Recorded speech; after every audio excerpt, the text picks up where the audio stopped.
So these exit polls show that, yes, Law and Justice can form their own government. They do not need to go into a coalition.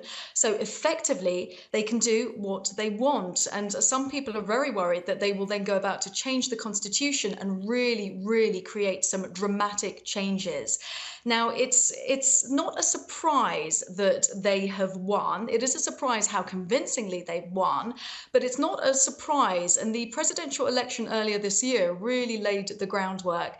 The Civic Platform candidate, Bronisław Komorowski, had surprisingly lost the presidency to a relative unknown, supported by Law and Justice, Andrzej Duda. So there was a feeling of change, and it was expected that there would be change, but such a convincing change is an enormous thing.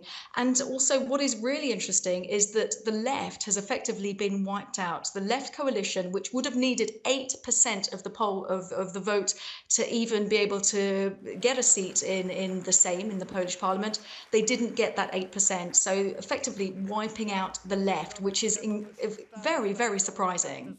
What are the biggest changes, Kasia, that would make the rest of Europe sit up and take note of what's happening in Poland? Well, Law and Justice are very Eurosceptic, very, very Eurosceptic indeed. And I think they'll continue with that. They'll be campaigning for more suspicion towards Germany. Also, they are incredibly suspicious about Moscow. They are alarmed about what's happening in Ukraine. They will be making more noise about a stronger NATO presence in Poland.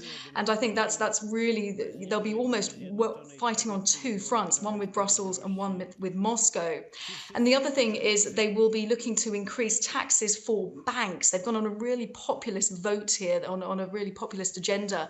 So an increase in taxation for banks. This will make investors concerned as well. So I think it will really make people more cautious about Poland, which historically over the past 8 years has been very welcoming for business. It's been very welcoming with Europe.